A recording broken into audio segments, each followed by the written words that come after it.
met with me, very chilled, in the afternoon now. I now threw it from the door. So immediately the boss was asked to stop, and the officer was asked. It was Kai then, and the guy was like, "Who threw this bottle?" You know, I'm very vocal and I'm bold. I said, "Officer, I'm the one. What happened?" He said, "Please, can you come down?" Say I should pick it. I was using Danko like me, pick it. In fact, before A and done, 2, 3, 4 officers has surrounded me. They asked me to pick it. I had to put it in my bag, and already a car has smashed on it. So I was asked to pick it and put it in my pocket. Like I wanted to argue with them, but later one of them called me that this is Lagos. Actually, I know this is Lagos. I'm a Lagosian, but that you look at the road, and to be sincere, that street was very, very neat. And ever since that day, in fact, I don't want to care if I'm in my private, if I'm in my personal car, or inside an Uber or whatever. I make sure whatever I take, instead of me throwing it away, is that I put it in my pocket or in my pouch.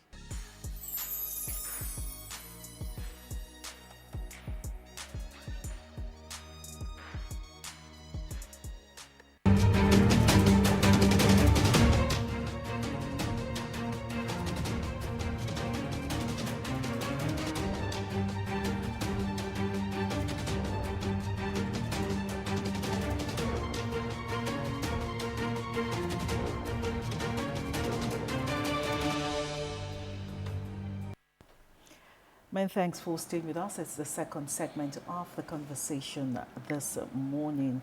A few days ago, President Bola Ahmed Tinubu officially commissioned the Lagos-Calabar Coastal Road, a project that has sparked both celebration and controversy in both equal measures.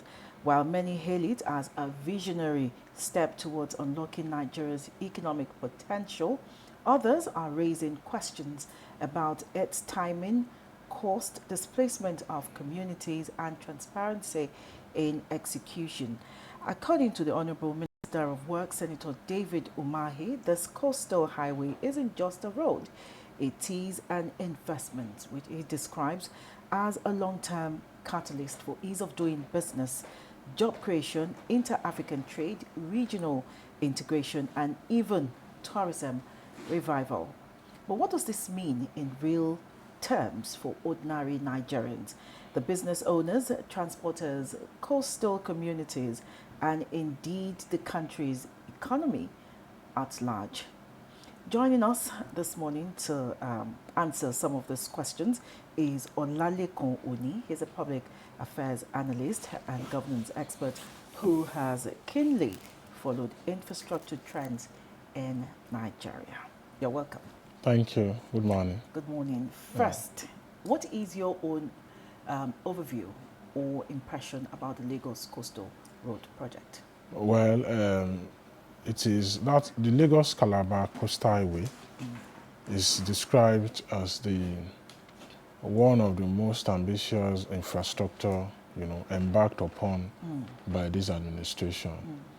And for me, I think it's one of the iconic infrastructure in Nigeria, even beyond this administration. If we look at that initiative of the coastal road, I think that idea has been conceived many years ago, and successive administration has not been able to do anything about it. But, this administration came on board in 2023 and decided to say this coastal road is needed by Nigeria for Nigerians, and then they embarked upon it. So for me, it's a very, very good one, although it's capital intensive. But if we look at the gains of what the coastal road will bring about, I think it's worth the capital, it's worth the investment. It's worth the investment, of course. Yes. But what's on the street, and people have a major concern about insecurity. They're saying that this Lagos-Calabar Coastal Road will open up the area to insecurity. Are you in alignment with this? No, I am not. Because, in fact, one of the things that the coastal highway itself will do is to curb insecurity. How? You said at the beginning that this coastal, if you look at the way this coastal highway is being constructed, it will pass through 8 or 9 states. Yes. Lagos, Ogun, Delta, Edo, and so on and so forth. Akwa Ibom, So Calabar. most likely, it doesn't even most likely, what will happen is that those forests, so to speak, bush, will be opened up. Will be opened up, okay. So what it means is that where you usually have bush, there will be roads. So what it means is that if you look at what the issue of insecurity we've been having in Nigeria, recently the federal government, embarked on, having the National Forest Guard. What we've been having, one of the security issues we've been having recently is that majority of these criminal elements hides in the forest, hides in the bush. In the bush, yeah. So what it simply means that basically is that all these forests will be opened up. By the time roads pass through all of these places, what it means is that, and you know how development comes.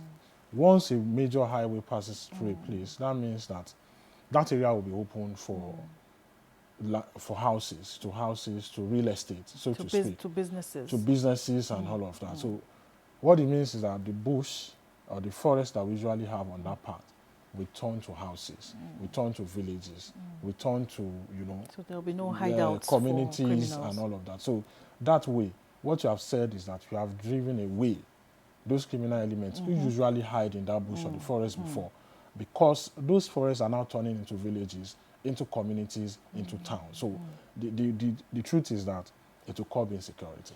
Okay, when I started the show, I said the Minister of Works, David Umahi, called it an investment, not just a road project. Yes. Do you think that holds up economically? Yes, it will. I just explained now that when you now have those bush or forest turns into villages, turns into communities and towns, what it means is that business activities will spring up automatically.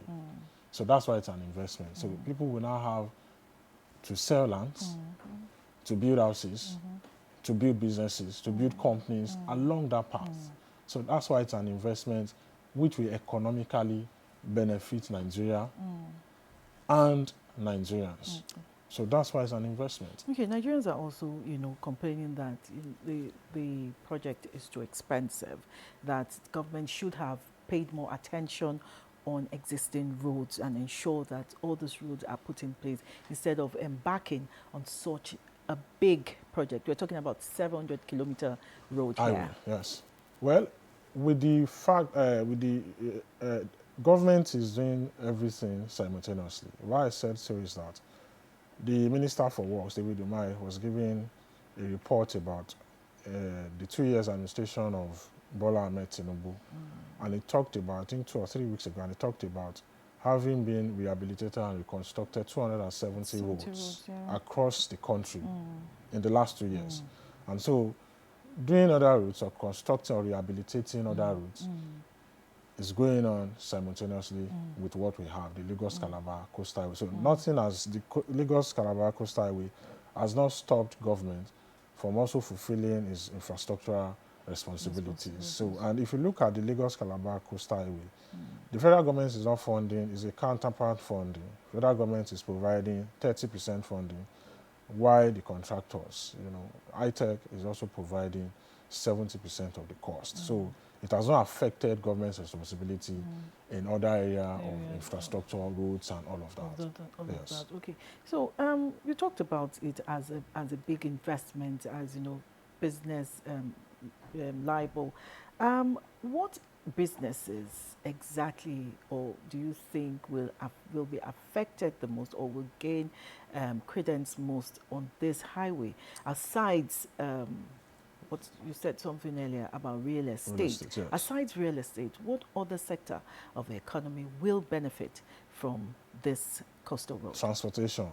One, tourism. If you look at the name of the road, is Nigeria really big on tourism? You said? Is Nigeria really big on tourism?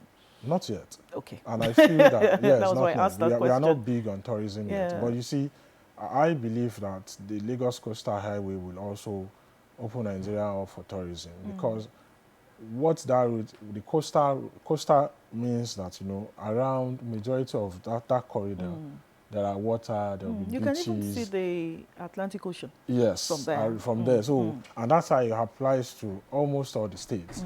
If you look at all the states that it will pass through, there are beaches, there are ocean, there are water there. So what it means is that by the time you have that infrastructure in place with the Lagos Coastal Highway, it is open. All those neglected beaches will be open. You know, beach will be open to, you know, to tourism, and that's one of the benefits, you know, business-wise. And then we have the Calabar port, you know, which is in existence, but to a very large extent, it has been neglected. Neglected in the sense that, you know, people hardly use that Calabar port. And by the time we have this road, because one of the major, you know, reasons why a port will be neglected is because of logistics. People are not being able to move whatever comes in the port because, you know, they do not have a major highway and all of that. So it will open up tourism. It will also open up logistics, hubs and all of that. Real estate, like I have mentioned earlier, and then we have all of these businesses coming together, and other businesses will come together. Transportation as well.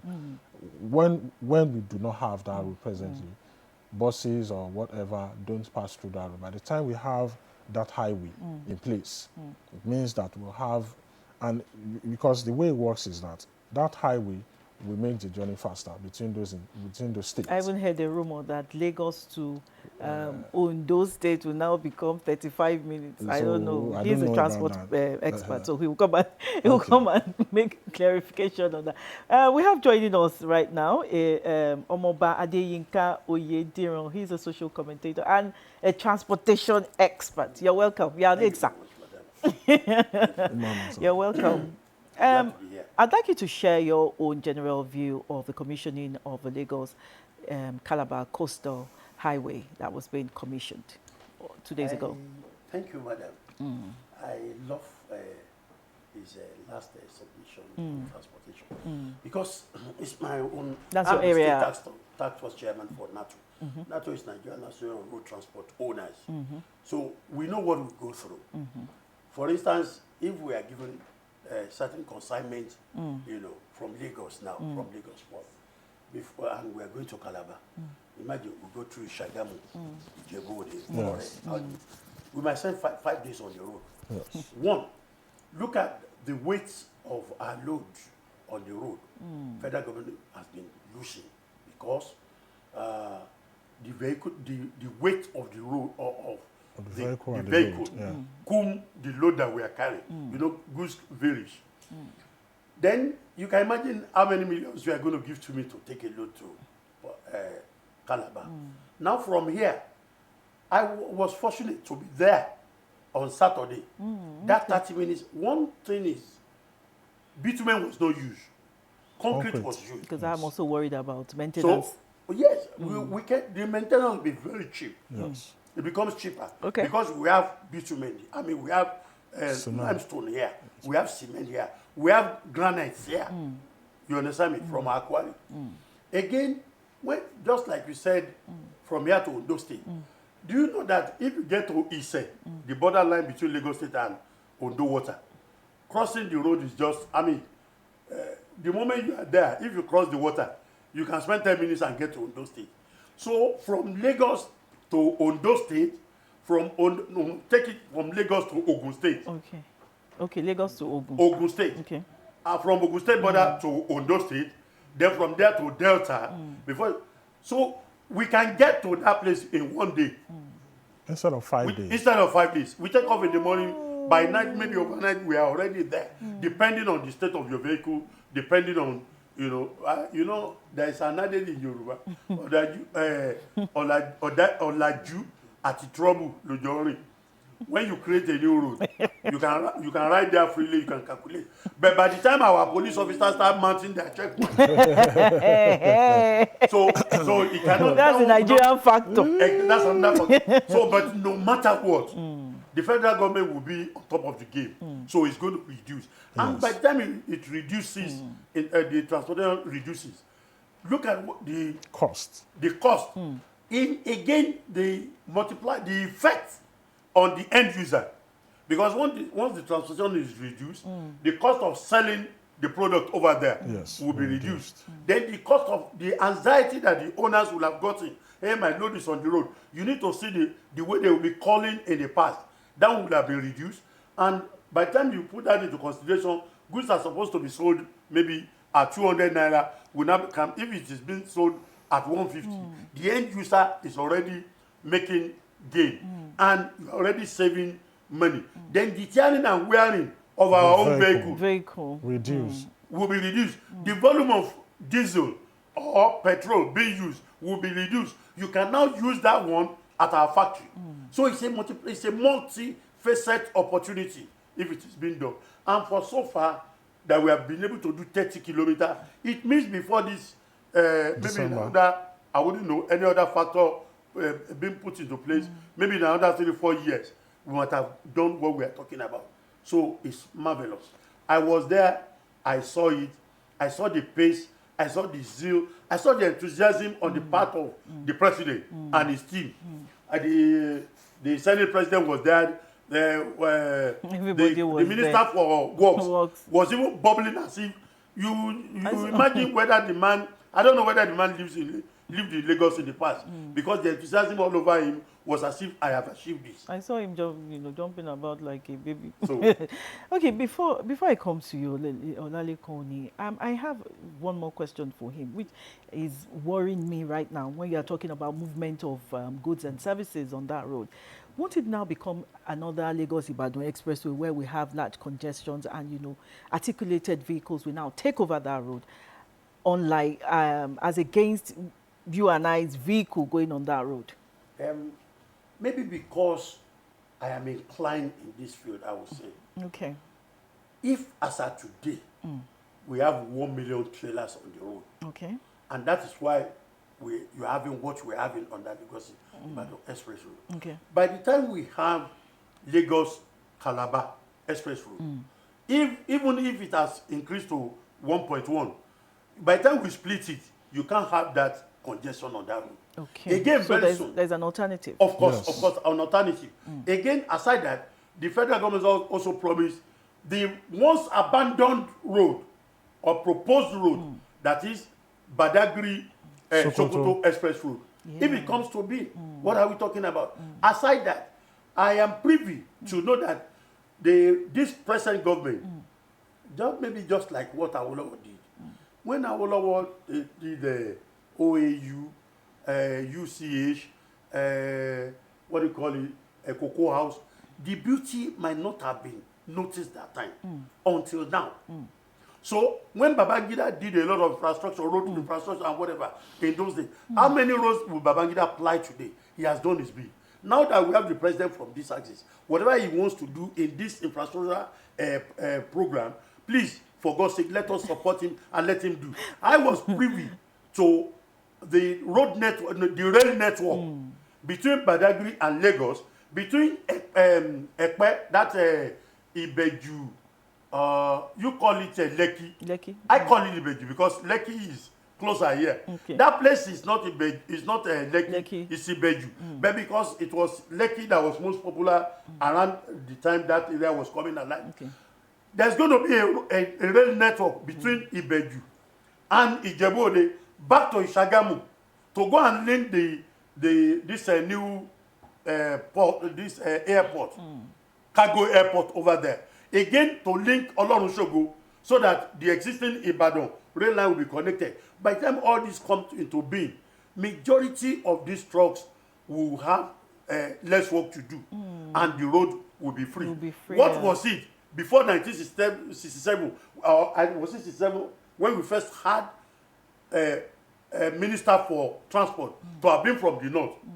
That was when the rail line was reduced to what we have today. It is because of interest. Now we are combining both the rail and the road together. If you go to Germany, within Berlin, it is the way taxis roam about the street that you have coaches of rail line moving around the place. And they move both goods and services. If you go to London, majority of the goods that go to the upper north, You hardly see them. We don't see behind them. what is being used is the rail. So by the time we have this intermodal between the rail and the road and whatever we have on the road, please go and be rest assured. I think what your institution needs to do, when I'm talking about Ministry of Information, not only in Lagos, in the Southwest, they need to do justice to what the Federal Ministry of Information are doing. It's not enough. I was opportune to attend the National Summit, I think about less than 2 weeks ago, at Abuja, that was organized by this present administration. Yes. Majority of what was disseminated there, majority of my people at the local here, they don't know. There must be synergy between the information ministries at the Southwest level and that, so that even from your end, maybe we are going to put TV stations at the town hall, organize a town hall meeting where look, our heart will be at rest when you see the stream of job that has been done, the ongoing, the one that is almost completed, and the proposed one. So I give kudos. Until that time, I myself was not well informed. So that's your fear of congestion. That again, please let it go down. I assure you. Thank you very much. Now, Leko, as a businessman, how do you think this coastal road will affect small businesses along that route? Patronage. You know, when you have such roads, people on that corridor will get more patronage, whatever you are selling. One of the things that's always on my mind is we know how villages, communities are developed in Nigeria. Like he was saying, one of the Beji was talking about, you know how many people has become millionaire, even billionaire, because that place was opened up by the government, one way or the other. Infrastructure went there, and then was opened up by the government. People started selling lands. People started building houses.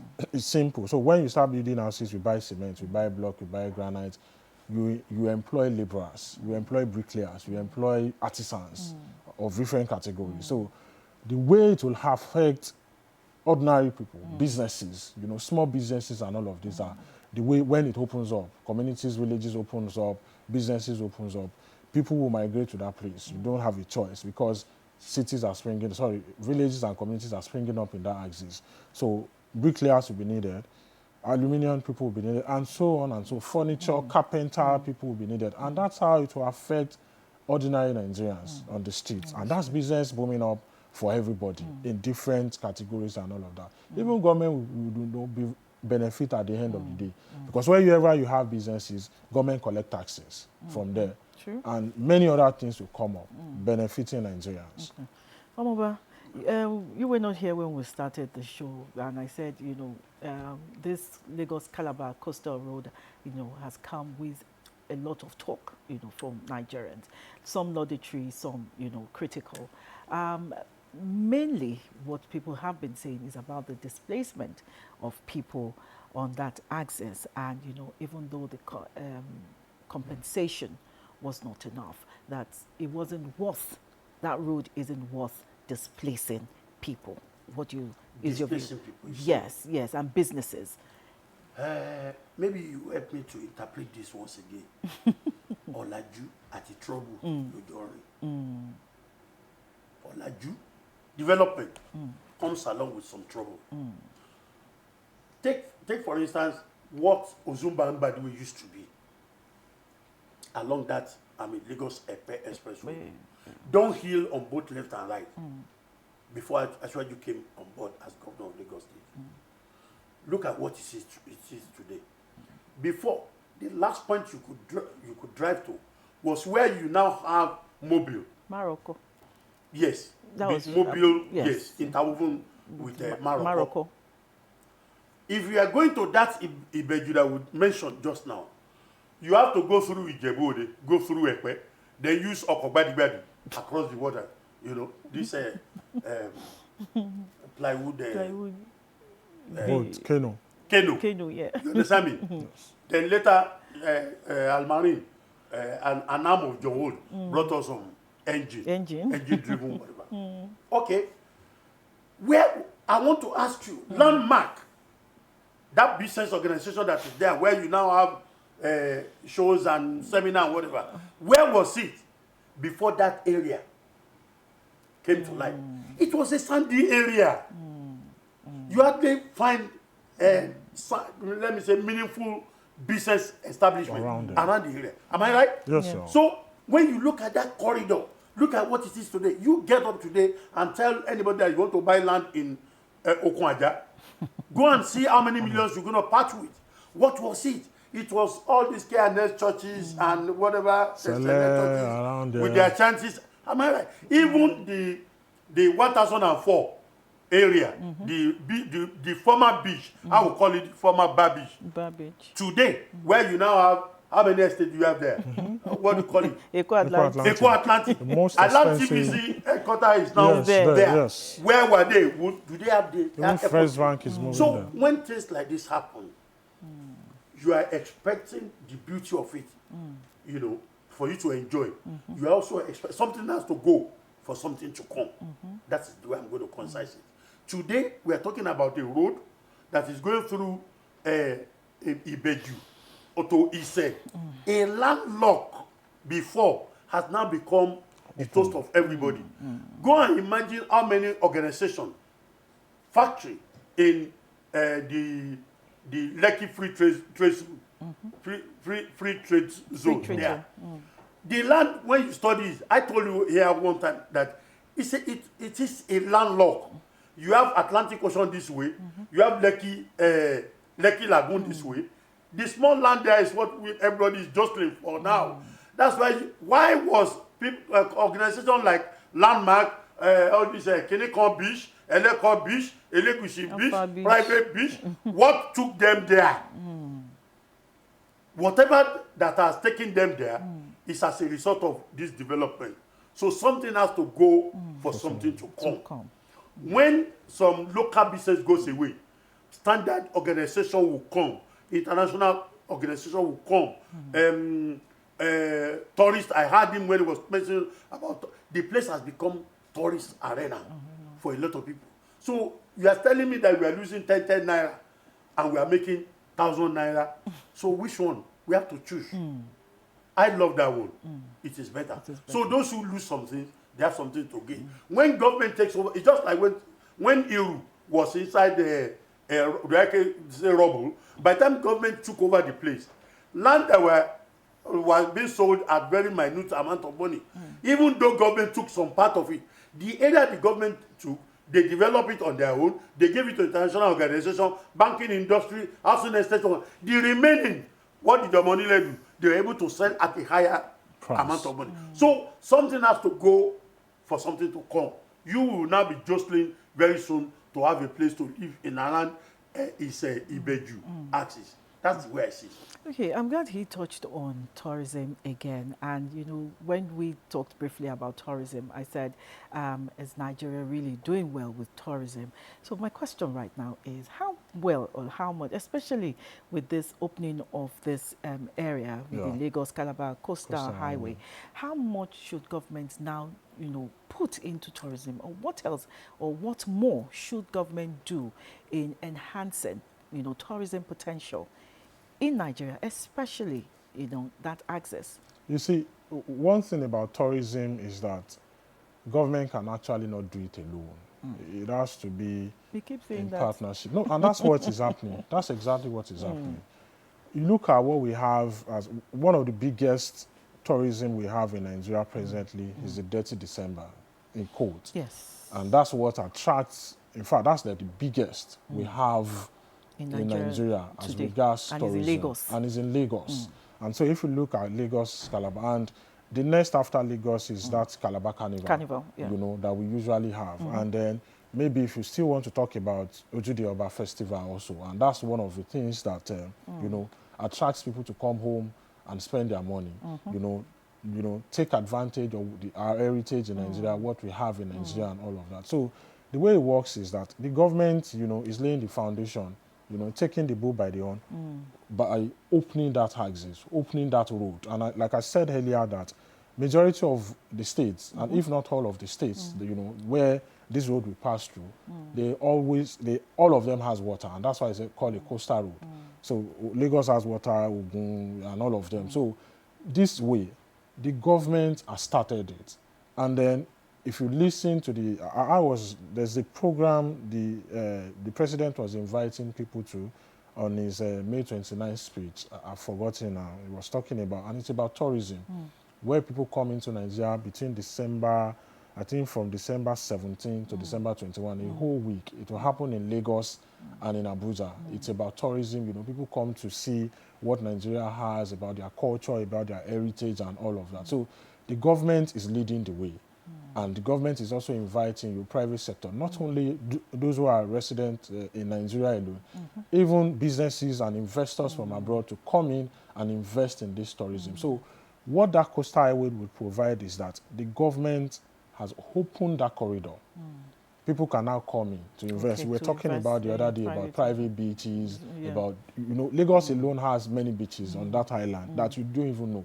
And these are investments of people, and they make their money as well. People have good times. People go there to have fun, you know, spend time and all of that. I'm sure you've heard about the Ilashe Resort before. Ilashe, yeah. Big money. You don't. There's a place also on the island whereby I think one night goes for around 6 million naira. Yes, and that's tourism. And so because somebody has come to invest in it, and I can tell you that if you make inquiry about what I said, 6 million naira might be a big money, but you will hear that it is always fully booked. And that's tourism. So government leads the way, private sector, investors comes in and then take it up, and that's the advantage. If government has not taken that initiative to open that corridor, today we won't be talking about it. Sure. Today, nobody will be saying, go and invest in so place. Everything will just be like that. It will still remain as a bush or a forest.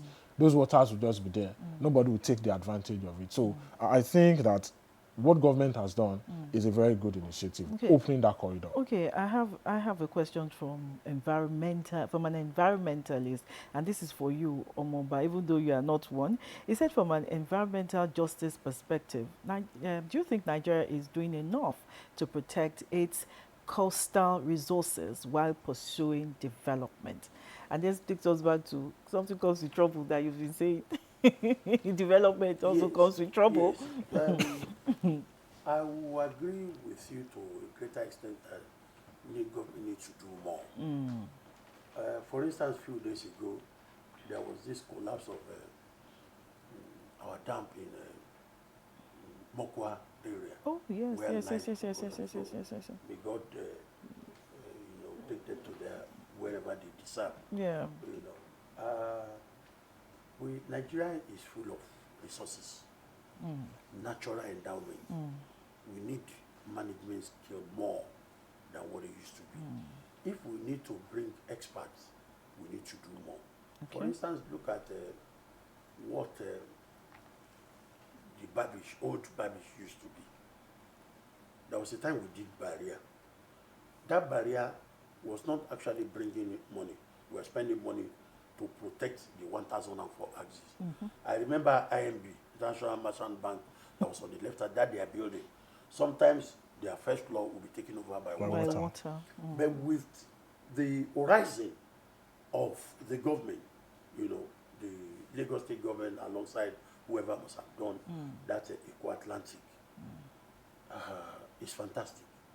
I think I won't say that is a cause that we have so much waterfront.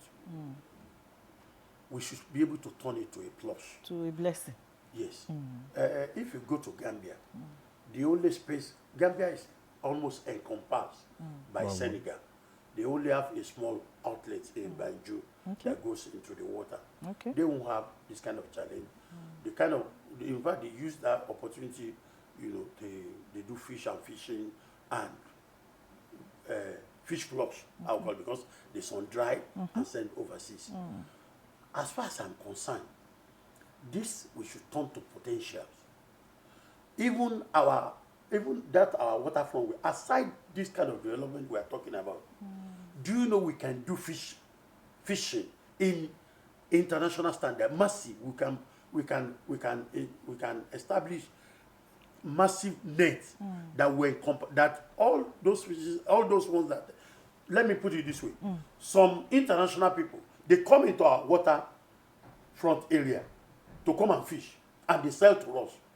They come with trawlers, a freezing trawlers, And you think that these are fishes that are from foreign land. Yes, they come from that side. They also fish in our IC, yes. and they come and sell. Go to Liverpool in Apapa. In Apapa, You see what is happening Liverpool, there. yes. So by the time foreigners are coming to do take that, and advantage they're of in what we writing have. or whatever, can't we do artificial pond inside our water, get the place busy? That is one thing. Two, we have some areas. I think Egypt does not have the kind of vegetation we have, and they do irrigation, and they are eating fresh food. Dry area, if it is necessary for us to pipe where there is excesses to dry land, so that we can do irrigation over there, it is not impossible. If you go to Saudi Arabia, I have never seen rivers in their arena. Even for them to build a house. I was there one year. I saw a location where they started excavating. They want to do foundation. By the time I came back the following year, they have not finished the foundation because they were removing rocks, using all this caterpillar equipment. And yet, they eat fresh food. They eat fresh fish. So if we engage those who are experts, maybe if you go to Venice in Italy, even if you don't go, you read The Merchant of Venice. Their market is on water. It's on water, yes. They have water cars. Yes. You know, you understand me? Maybe they did. We wanted to bring all this one here for them to come and exhibit, so that we know that in Lagos State Arena, majority of our land are either the sea or below sea level. But yet, if Venice could exist, it means we can exist. So I don't see it as a minus. I see it as we need to work in motion. We should do more. Now you have seen what we have done. Well, what I don't know who are behind it. What they've turned the Babish, old Babish. It's just a matter of continue doing such a thing. Look at where landmarks are now. Where by the time they remove some of their frontage, they were shouting. Why were they doing that? It's because they are making money. If they have not been making money, they will not make noise. So the same thing should be employed on that axis. Environment-wise, those who cannot afford to live there, they can live on the. When we took away the Illuminati, look at what they turned the place, the house next thing, they turned the place to. Is it not beautiful enough? Even Yanoworo here. Yeah, even in Yanoworo, they are talking about, if not because it was abandoned for some time, it should have become something else. Yes. Let me tell you, the Okobaba, if some international organizations should take up that Okobaba, you understand me? You will find beautiful arena. God gave us all these. We're supposed to turn it to a plus. We should stop thinking about the environment or no environment. Technology has gone far. Every situation can be turned to plus to us. So I don't see it as a problem. The only thing is that we should do what is right. If we need to do embankment, let us do. If we need to do fishing, let us engage the water resources that we have so that it become meaningful to us. Okay, Olaliko, some Nigerians are still saying that this project is too expensive and that it is a vanity project, that this is not what we need now, that this project doesn't even address Nigeria's pressing needs. Well, from what we have said so far, from the explanations we have said so far, you know, and from the advantages we have read out so far, I don't think it is not vanity. We have seen what it will bring about. We have seen the merits. We have seen how it will boost businesses, and how and economic benefits, how it will open up bushes. I also mentioned the other time. I mentioned about how it will curb insecurity. You know, drive away. We know that what we have now is that people take advantage of our forests, you know, to hide and then come into towns to commit criminal activities and all of that. And by the time you open up those places to villages, to living and all of that, we know that those guys will run away from there. So from what we have listed so far, I don't think it is not vanity. And again, I said earlier that government is only committing 30% of the total cost. Total cost, You know, yeah. the contractors, the Chagru family or the high-tech is bringing in the 70%. 70%. The minister was explaining on TV the other day and said that the 30% for the 30 kilometers has been paid, even the next one, because the next phase now on this corridor is about 37 kilometers. From, I think, from Lagos to Ondo is around 67 kilometers there, about the phase 2. And the Calabar axis has also been commissioned in April. They started work on that, coming in from Calabar to Akwa Ibom or so. So all of these things, government is, and I said again that it has not affected government's responsibility in discharging their responsibilities in other infrastructural areas and in other areas. They're just committing 30% of the money, and it does not affect. So we will pay the rest. In fact, Through Those are going to enjoy through it. tolling. Yes. yeah. So Okay. even the minister At the end also of the day, explained it that becomes Cheaper. than the long route that we're going to pass. yes, And Yeah. the cost of fuel diesel that we're going to burn. yes, the minister also explained that even for other sections, investors have been coming. He mentioned the South African bank or something. He That are mentioned like interested. 3, 4 that are interested, that are coming already to invest. So maybe along the line we might have it that even the government might not need to commit 30% counterpart funding, and to ensure that Nigeria, you know, the liability is not on the Nigerian government. So for me, from what I see, there is no disadvantage. So what advice do you have for Nigerians who are still, No, contemplating? people and saying should just it's get expensive? abreast with the information, with the right information. One of the things I know that why Nigerians complain about a whole lot of things is that we really don't have the adequate information about matters, about issues. And that's why you say Nigeria, when you listen or when you read some of these things on social media, you just have to laugh because most of these things are not true. And like, I agree with him, and this is what I always say. Government needs to also get these messages to the grassroots. I think that this So administration... lack of information. Lack of is information, a major- dissemination, yeah, just lack like of he said. correct information. He said that while he was at the summit, in fact, some of it, as informed as he is, that some of the things he had there, he was surprised that government is doing all of this. And this is what this administration is lacking. Information dissemination is beyond social media. It's beyond some of the so-called big television stations. Nigerians listen to radios. Nigerians watches televisions. Government should And social find media. And social, well, Is the number one yeah, I informant think of that fake no, news. but I think yes, because the issue is that even the government pays more attention to the social media than all this traditional media.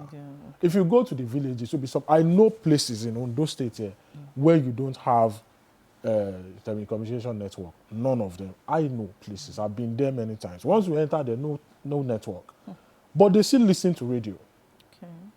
So government needs to get this. And when you hear what these villagers say about government, you will just be shaking your head.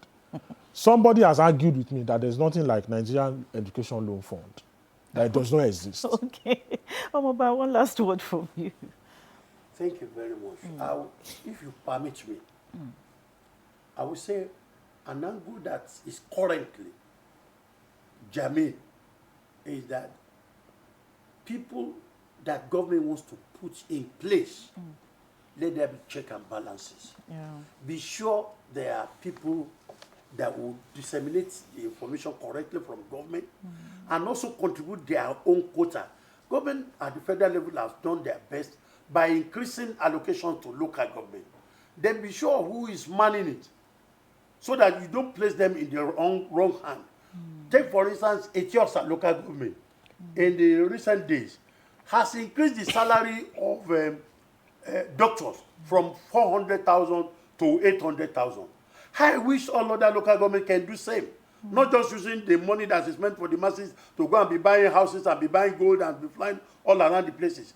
When government does something like that, emulate it at the state level, domicile it to the local government level, then let's have check and balances. Let's forget about the traditional way of putting people into places. Once they cannot perform, once they cannot do your bid over there, take them off. So that your job will not be, your effort will not be in vain. The masses will not be complaining while you are doing much. The President Tinubu will not come down to the local government to come and assist you to do certain things. That's a body of emulation. What the HOs and local government are, it will have reduced the Japa syndrome. Because what are they looking for? They are looking for greener pasture. If you provide them there, low, cheap housing, cheap transportation system, give them opportunity to buy car where they can spread the payment for the next 20 years. They may not go. People going over there, they are not that they are really enjoying it. They can't play the way we are relating here. Majority of them don't like the cold environment. Canada is below 0 level. Omaba, thank you very much. Quite insightful conversations we've had on the benefits of the Lagos-Calabar Coastal Road. And I want to thank Olalekan Oni, is a public affairs analyst and a businessman, and Omoba Adeyinka Oyediran, social commentator and a transportation expert. Thank you for joining us. It's my pleasure. We'll go on a short break. When we come back, the conversation continues. The views expressed on this program do not represent that of the producer, management of Lagos Television, or the Lagos State Government. They remain the perspectives of those expressing them. Thank you for staying with Lagos Television.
Let the conversation continue.